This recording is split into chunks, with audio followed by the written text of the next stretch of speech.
৪৪ বছরেও বিনিয়োগের কাঙ্ক্ষিত মাত্রায় পৌঁছায়নি বাংলাদেশ। সুদের হার কমানোর তাগিদ ব্যবসায়ীদের, বহুমুখী বিনিয়োগ কাঠামো গড়ার আহ্বান অর্থনীতিবিদদের। উচ্ছেদ অভিযানেও দখলমুক্ত রাখা যাচ্ছে না রাজধানীর খালগুলো, জনবল ও বাজেট স্বল্পতার অজুহাত ঢাকা ওয়াসার। রাজনৈতিক উদ্যোগের তাগিদ নগর পরিকল্পনাবিদদের।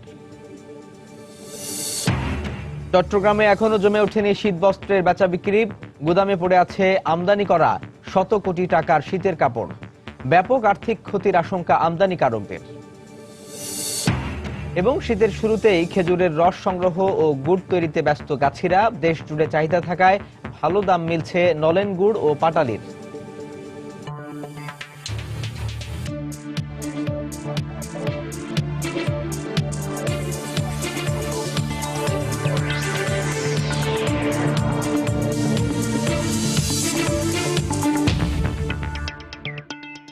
দেখছিলেন শিরোনাম। আমন্ত্রণ জানাচ্ছি দেশ ও দেশের বাইরের অর্থ বাণিজ্যের নানা খবর নিয়ে আমাদের নিয়মিত আয়োজন এই সময় বাণিজ্যে।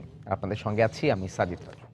দর্শক, অর্থ বাণিজ্যের অন্যান্য খবরের সঙ্গে আমরা কথা বলবো দেশের বিনিয়োগ পরিস্থিতি নিয়ে। আর এ নিয়ে কথা বলতে আমাদের স্টুডিওতে উপস্থিত হয়েছেন এফবিসিসিআই এর সাবেক সহসভাপতি হেলাল উদ্দিন। জনাব হেলাল উদ্দিন, আপনাকে আমাদের স্টুডিওতে স্বাগত জানাচ্ছি।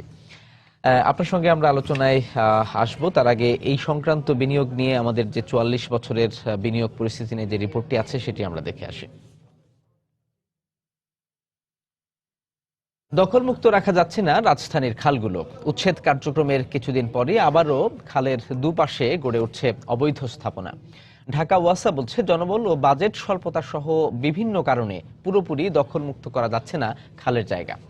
তবে নগর পরিকল্পনাবিদরা বলছেন, কঠোর রাজনৈতিক উদ্যোগই পারে খাল বাঁচানোর পরিকল্পনা সফল করতে। বিস্তারিত তাফসির বাবুর রিপোর্টে। কল্যাণপুর খাল, খালের পাশে ওয়াসার সীমানা পিলার সুস্পষ্ট। তবে সবার নাকের ডগায় এই সীমানা পিলার পেরিয়ে খালের উপর গড়ে তোলা হয়েছে টিনের স্থাপনা। রিকশার গ্যারেজ বসিয়ে চলছে অবৈধ ব্যবসা। জানতে চাইলে গ্যারেজের মালিক জানান, দারুসালামের জনৈক আরজু সাহেবের কাছ থেকে এই স্থান ভাড়া নিয়েছেন তারা। কিনে না, ভাড়া নিছি আমরা। মাসকা বাড়ি ভাড়া দিই, 3 বছর 4 বছর 5 বছর মাটি ভাড়া নিছি। মিরপুর 13 নম্বরে 22 টাকি খালের অবস্থা আরও করুন। খালের জায়গা দখল করে রীতিমতো পাকা স্থাপনা তুলে শুরু করে ফেলা হয়েছে একসময়ের চওড়া এই খাল। এক সময়কার বেশ বড় আকারের এই 22 টাকি খাল এখন কমতে কমতে একটি সরু নালায় এসে ঠেকেছে। সর্বশেষ 30 ফুট চওড়া এই খালটি কোথাও 15 ফুট, কোথাও 10 ফুট, আর কোথাও বা এরকম দখলের কারণে একেবারে সরু নালায় পরিণত হয়েছে। দোনো দিক দিয়ে চাপাই দেয়া দুদিকের বাড়িওয়ালারা মনে করেন পুরো ড্রেনটা ছোট বানাই দিচ্ছে। যারা কাউন্সিলর আছে, যারা সরকারি কর্মকর্তা আছে, ওয়াসার লোক আছে, এরা কিছু বলতেছে না। ঢাকা ওয়াসা বলছে, দখলের প্রবণতা কমানো গেলেও নানা সীমাবদ্ধতায় তা পুরোপুরি ঠেকানো যাচ্ছে না। উঠানোর পরে আবার বসে যায়। এখন আমাদের যে সমস্যা হলো যে আমাদের তো মানে পাহারাদার থানা পুলিশ নেই। আমরা অনেক সময় যেরকম যদি অবৈধ জোর করে উঠতে থাকে আমরা নর্মাল থানাকে জানাই। তাছাড়া আমরা মাঝে মধ্যে ম্যাজিস্ট্রেট প্রোগ্রাম করি, কারণ অনেক সময় ম্যাজিস্ট্রেটও থাকে না। আরে নগর পরিকল্পনাবিদ বলছেন, দখল বন্ধে দরকার রাজনৈতিক সিদ্ধান্ত। মেয়ররা তো মাত্রই নবনির্বাচিত, 40 লক্ষ 30 লক্ষ 38 লক্ষ এক একজনের ভোটের ব্যাংক রয়েছে। এই মানুষগুলোকে নিয়ে যদি আজকে অবৈধ দখলদারিত্বের বিরুদ্ধে যুদ্ধ ঘোষণা করা হয়, রাষ্ট্রীয় যন্ত্রের কাছে এরা পরাভূত হতে বাধ্য। এদিকে দখলের পাশাপাশি নির্বিচারে ময়লা ফেলার কারণেও এখন অনেক খালের প্রবাহ প্রায় বন্ধ। খাল পরিষ্কারেও নেই কার্যকর উদ্যোগ। তাফসির বাবু, সময় সংবাদ, ঢাকা।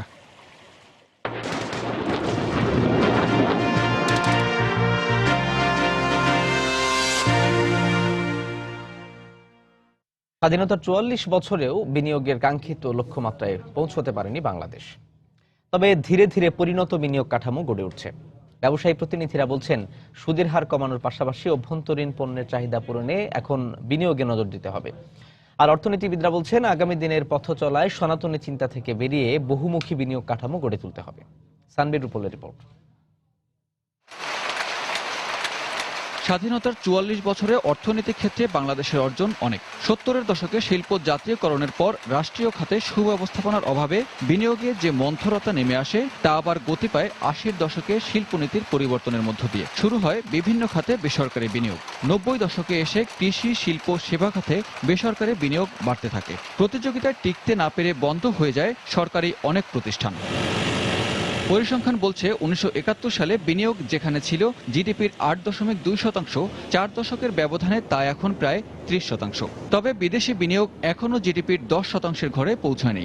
বিনিয়োগ বোর্ড ও প্রাইভেটাইজেশন কমিশন এতদিন সমান্তরাল প্রতিষ্ঠান হিসেবে কাজ করলেও বিনিয়োগ বাড়াতে চলতি বছর তাদের এক করার সিদ্ধান্ত হয়েছে। উদ্যোগ নেওয়া হয়েছে স্বতন্ত্র অর্থনৈতিক অঞ্চল গড়ে তোলার। যেসব প্রোডাক্ট আমাদের দেশে প্রয়োজন আছে সেই জিনিসগুলো বাংলাদেশেই তৈরি করতে হবে এবং চোখ থাকবে আশেপাশের দেশে আমাদের উদ্ভিদ যে প্রোডাকশনটা হবে সেটা আমরা রপ্তানি করব। অর্থনীতিবিদরা বলছেন 44 বছরের নানা চড়াই উতরাই পেরিয়ে দেশি বিদেশি বিনিয়োগকারীদের আস্থায় এসেছে বাংলাদেশ। এই অবস্থাকে দেশের স্বার্থে কাজে লাগাতে প্রয়োজন বিনিয়োগ অনুকূল যুগোপযোগী বিনিয়োগ কাঠামো। যতটুকু বিনিয়োগ আসলে চাওয়ার ছিল সেই বিনিয়োগটি আমরা কিন্তু সবসময় যে পুরোপুরি করতে পেরেছি তা না। বড় মাঝারি ক্ষুদ্র খাতে বিনিয়োগের ক্ষেত্রে যে এক ধরনের ভারসাম্যপূর্ণ অবস্থা সেটি এখনো আসলে পুরোপুরি নিয়ে আসা যায়নি। তবে আসার কথা হলো যে সাম্প্রতিক বছরগুলোতে সেই চেষ্টাটি হচ্ছে বিভিন্নভাবে। 2014-15 অর্থ বছরে দেশের মোট বিনিয়োগের পরিমাণ 4,38,000 কোটি টাকা। এর মধ্যে বেসরকারি বিনিয়োগ সরকারি বিনিয়োগের 3 গুণ। সানবীর রূপল, সময় সংবাদ, ঢাকা। দর্শক, এই বিনিয়োগ পরিস্থিতি নিয়ে আমরা রিপোর্টে দেখলাম। আমরা আগেই জানিয়েছিলাম যে আজ কথা বলবো দেশের সামগ্রিক বিনিয়োগ পরিস্থিতি নিয়ে। এবারে এই বিষয়ে বিস্তারিত জানতে আমরা চলে যাচ্ছি আজকের অতিথি এফবিসিসিআই এর সাবেক সহসভাপতি জনাব হেলাল উদ্দিনের কাছে। জনাব হেলাল উদ্দিন, আপনি তো দীর্ঘদিন ধরে দেশের ব্যবসা বাণিজ্যের সঙ্গে সম্পৃক্ত আছেন এবং সবচেয়ে বড় যে ব্যবসায়ী সংগঠনে বিসিসিআই এর নেতৃত্ব দিয়েছেন। তো বাংলাদেশে এই স্বাধীনতার 44 বছরে এসে দেশের বিনিয়োগ পরিস্থিতিকে আপনি কিভাবে মূল্যায়ন করবেন? ধন্যবাদ আপনাকে। আমি প্রথমেই আপনাদের যে রিপোর্টটা দেখলাম, আসলে এখানে টোটালটাই অলমোস্ট চলে এসছে এবং যারা কথা বলেছেন তাদের ইয়ে থেকেও কিন্তু আমরা বর্তমান অবস্থাটা বুঝতে পারছি।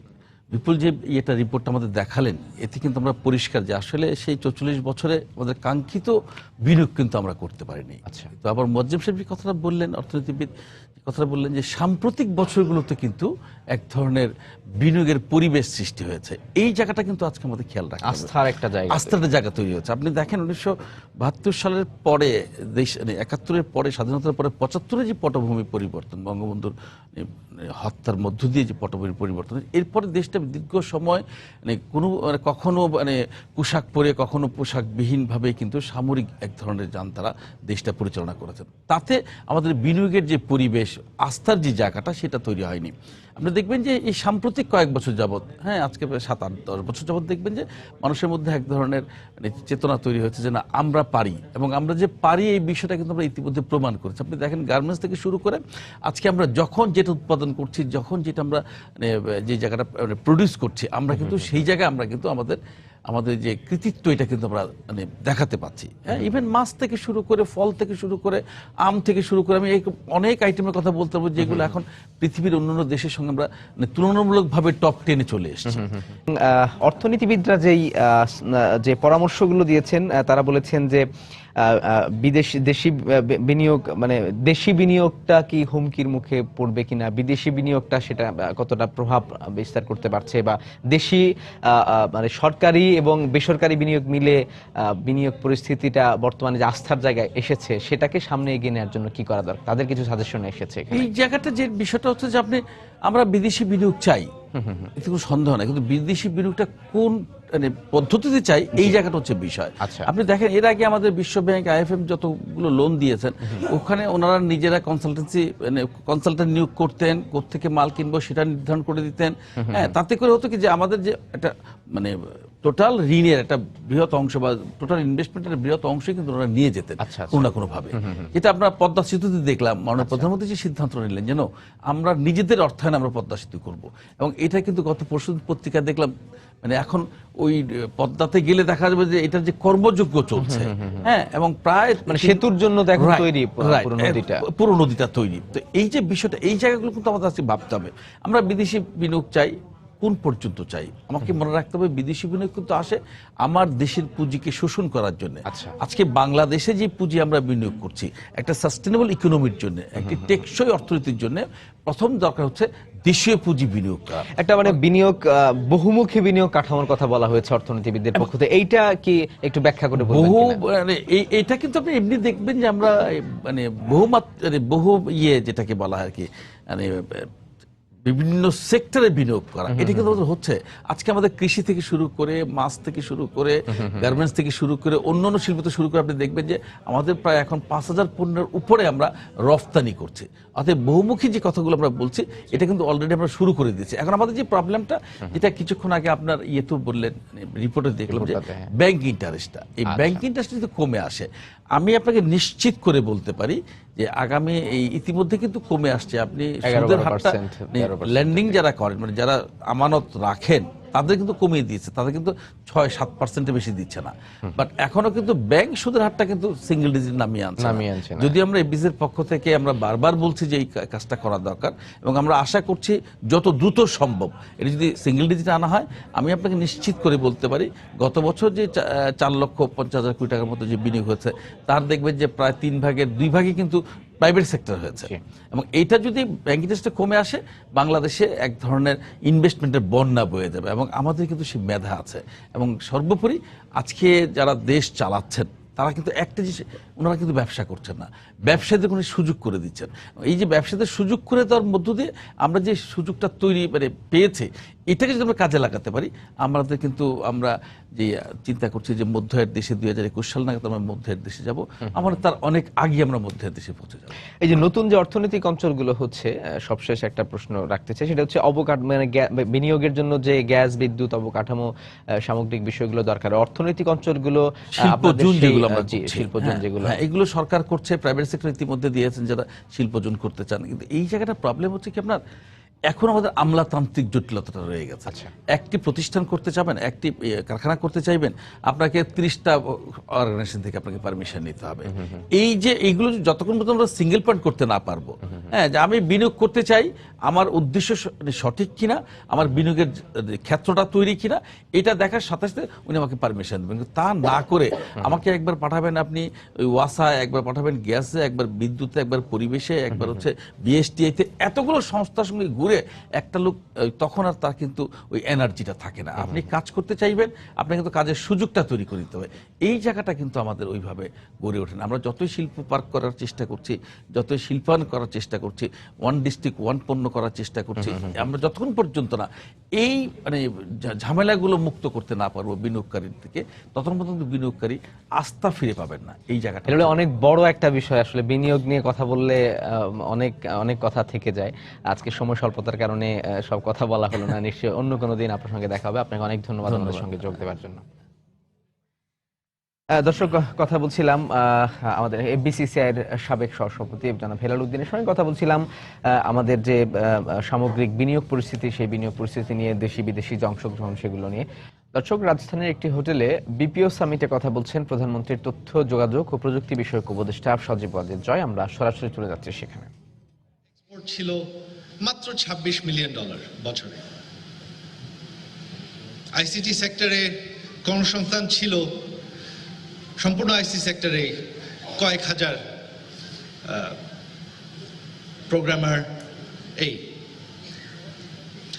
আজকে আমাদের আইসিটি সেক্টরের এক্সপোর্ট $300 মিলিয়ন বছরে পার হয়ে গিয়েছে। আজকে আমাদের আইসিটি সেক্টরে প্রায় 2 লক্ষ কর্মসংস্থানের বেশি আছে। এবং এই বিপিও সেক্টর, আজকে বিপিও সেক্টরে তরুণদের কর্মসংস্থান আছে 25,000-এর বেশি। 6 বছর আগে বিপিও সেক্টর বলতে বাংলাদেশে কিছুই ছিল না। 6 বছর আগে একটা বিপিও ইন্ডাস্ট্রি গড়ে তুলতে হলে সেটার কোনো সুযোগ সুবিধা সম্ভব ছিল না বাংলাদেশে। আমাদের বিদ্যুতের অভাব ছিল, কানেক্টিভিটির অভাব ছিল। এই যে ইন্টারনেটের দাম এত অতিরিক্ত ছিল যে শুধুমাত্র বড় বড় কোম্পানি ছাড়া কেউ ইন্টারনেট কানেকশন নিতে পারত না। 1 MBPS কানেকশনের দাম ছিল প্রায় $75,000, মানে $1,000। আজকে সেটা 5-6 বছরের মধ্যে আমরা কমিয়ে এনেছি মাত্র 600 টাকায়।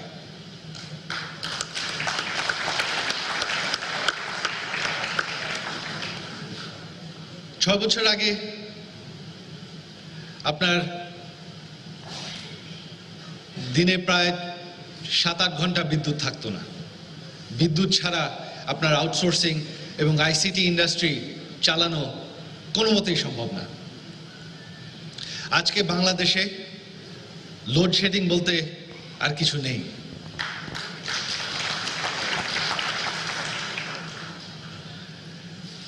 ছয় বছর আগে আমরা যখন দেখি যে আইসিটি সেক্টরের জন্য কি প্রয়োজন, আমরা দেখলাম যে হ্যাঁ, বছরে আমাদের প্রায় কয়েক হাজার গ্র্যাজুয়েট আসছে আইসিটি ব্যাকগ্রাউন্ড থেকে কম্পিউটার সায়েন্সের।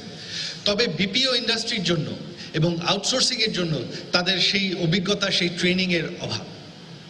তো আমাদের আইসিটি ডিভিশন, আমরা তখন পরিকল্পনা করলাম, আমরা উদ্যোগ নিলাম যে এই ট্রেনিং আমরা দেব। আর আমরা তখন একটা টার্গেট নিলাম যে বছরে 50,000 তরুণদেরকে আইসিটি ট্রেনিং আমরা আমাদের আইসিটি বিভাগ থেকে আমরা দেব। আর এখন আমরা গত বছরে প্রায় 30,000-এর মতন দিয়েছি। আগামীতে বছরে এটা 50,000 করে তরুণদের প্রত্যেক বছর আমাদের আইসিটি বিভাগ থেকে ট্রেনিং দেওয়া হবে আউটসোর্সিংয়ে, সফটওয়্যার ডেভেলপমেন্টে। আপনারা শুনেছেন আমাদের প্রতিমন্ত্রীর কাছ থেকে যে এই সেক্টরের জন্য আমরা আর কত কিছু করছি।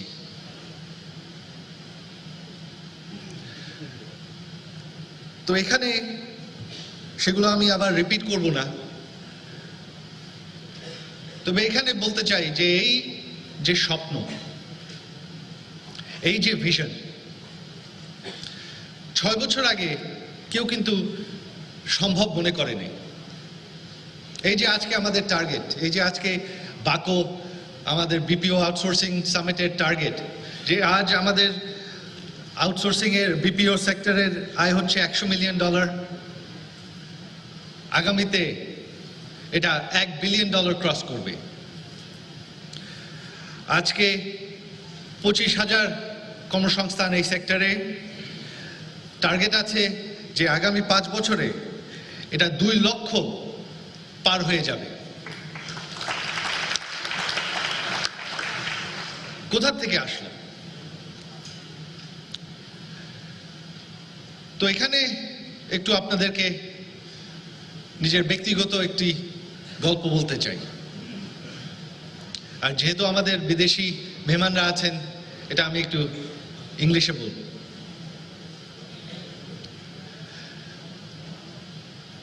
When I undertook my first college education, I started in a city that you all, especially in the IT sector, know very well. It's a city called Bangalore in India. 20 years ago, actually 22 years ago now, when I graduated, Bangalore was a very quiet city. The IT industry, India today is known as the #1 IT outsourcing destination in the world. And it all began from Bangalore. But 25 years ago, there was no outsourcing industry in India. There was no outsourcing industry in Bangalore. When I was studying in Bangalore, the first foreign companies opened their offices in Bangalore. I remember when Microsoft first came, Hewlett-Packard first came, IBM first came. And I saw the growth, the explosion in the IT industry that took place in Bangalore.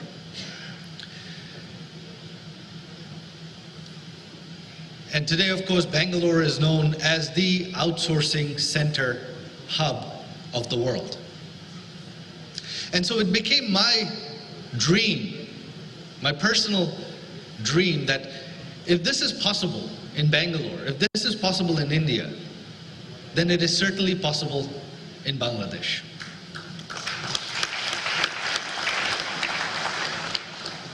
And it wasn't until decades later, after the election of 2008, in which the Awami League government was elected with our Vision 2021 manifesto, that I feel honored to have the opportunity to bring this vision to life. In just 6 years, we have transformed this country. 6 years ago, there was nothing digital in Bangladesh. About half a dozen government services were digitized. We had one lone submarine cable connecting us to the world. Anytime that cable got cut, Bangladesh would be completely disconnected from the world.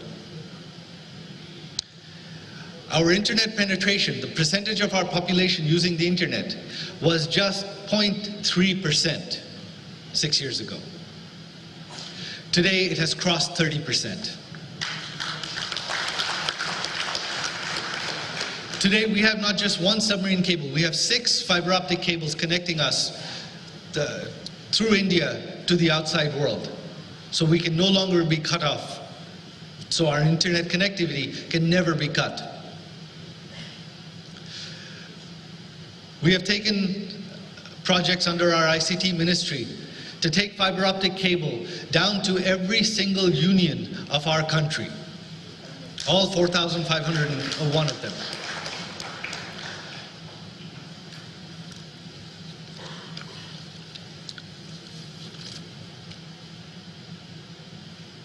We have established digital centers in over 5,500 locations throughout Bangladesh.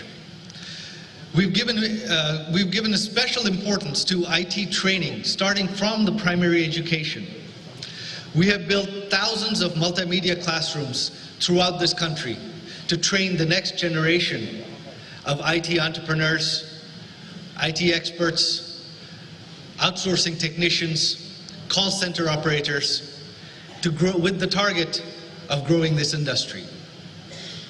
Mr. Gutierrez, I was very encouraged to hear your example from your country, where you have taken your IT outsourcing export from 50 million to 6 billion in 15 years. We have taken ours from 26 million to 300 million in just 5 years, and our goal is that it should cross 1 billion within the next 5 years. And that within the next 10, 15, perhaps 20 years, but definitely as soon as possible, that our IT export, and this is my personal goal, that our IT exports should exceed our garments exports. That is the vision of Digital Bangladesh.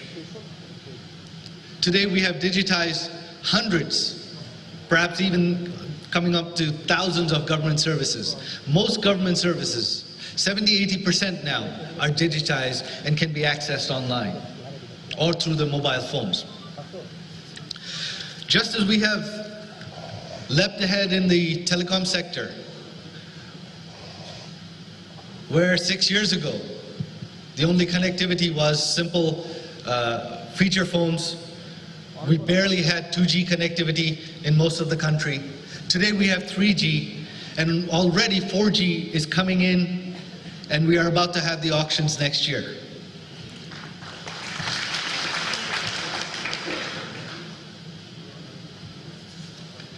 And we believe this has an effect not just on the IT sector, not just on the BPO industry, but on the economy as a whole. Because whereas the garment sector, the starting income is only about 5,000 taka per month. An IT entrepreneur, a call center operator, his starting salary is 10 times that amount. This creates huge job opportunities for our young people. And because their income level is 10 times higher than the garments industry, they can spend that money in the economy. 60% of their income is disposable income. And that money gets spent right back in our economy, driving consumer growth, consumer spending. We hope to become a developed country, not just a middle-income country. And for that, we will have to increase not just our export earnings, but eventually our economy has to become a consumer-driven economy, where our consumer spending alone can sustain our economy, and we are no longer dependent just on foreign countries for our earnings. That is the vision of Digital Bangladesh, of Vision 2021.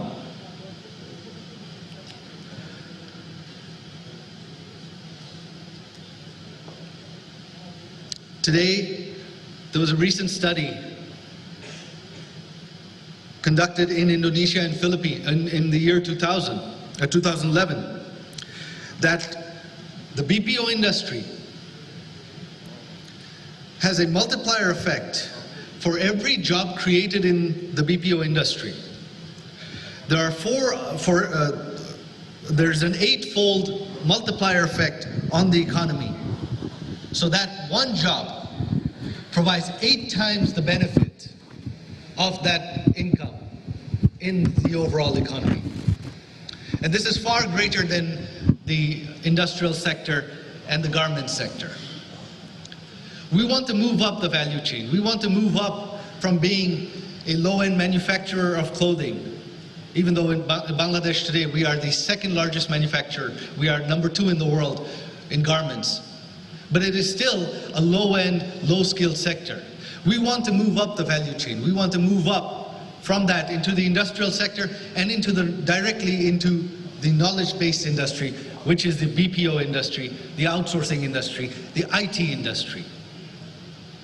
দর্শক, BPO সামিটে কথা বলছিলেন প্রধানমন্ত্রী তথ্য যোগাযোগ ও প্রযুক্তি বিষয়ক উপদেষ্টা সজীব ওয়াজেদ জয়। সবশেষে আমরা সরাসরি যুক্ত ছিলাম সেখানে।